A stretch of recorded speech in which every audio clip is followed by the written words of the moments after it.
পাওনা টাকা নিয়ে দুই শরিকদারের সঙ্গে ঝামেলা। বৃহস্পতিবার পাওনা টাকা চাইতে গিয়ে এক মহিলাকে বেধড়ক মারধর করার অভিযোগ উঠল ডক্টর এবং তার সহকারী স্টাফদের বিরুদ্ধে। আক্রান্ত মহিলা জুলি খাতুনের অভিযোগ, রঘুনাথগঞ্জের সাইন ডায়াগনস্টিক সেন্টারে বসছেন ডক্টর হাবিবুর রহমান। তার কাছেই 60 লক্ষ টাকা পাবেন তিনি। সেন্টারের শরিক হিসাবেই সেই টাকা পাবেন ওই মহিলা। এদিন সকালে টাকা চাইতে গেলেই অকথ্য ভাষায় গালিগালাজ ও মারধর করা হয় বলে অভিযোগ। ঘটনার খবর পেয়ে ঘটনাস্থলে পৌঁছায় রঘুনাথগঞ্জ থানার পুলিশ। পরিস্থিতি সামাল দেওয়ার পাশাপাশি আটক করা হয় দুজনকে।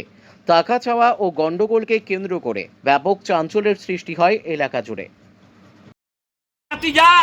এখানকার আপেলের আমার মেয়েকে টাকা পাওয়া সত্ত্বেও তার ভাই আমাকে ঘর ধরি দিয়েছে এবং হইবুর গন্ডা পাঠিয়ে আমার মেয়েকে 4 দফা মারা হয়েছে। সেই গন্ডা আপেলের ভাতিয়ার সঙ্গে দাঁড়িয়ে হলে আমার হাত আছে, অথচ আমাকে 10 ধাক্কা মারা হয়েছে পুলিশের সামনে। অথচ পুলিশ আমরা কি বের করে দেওয়া হচ্ছে, আমরা কি বের করে দিচ্ছে। আমাদের পিছনে লোক নাই, অনেক লোক আছে, তার গন্ডাগালাকে এনি টাইম সব কিছু করা হবে।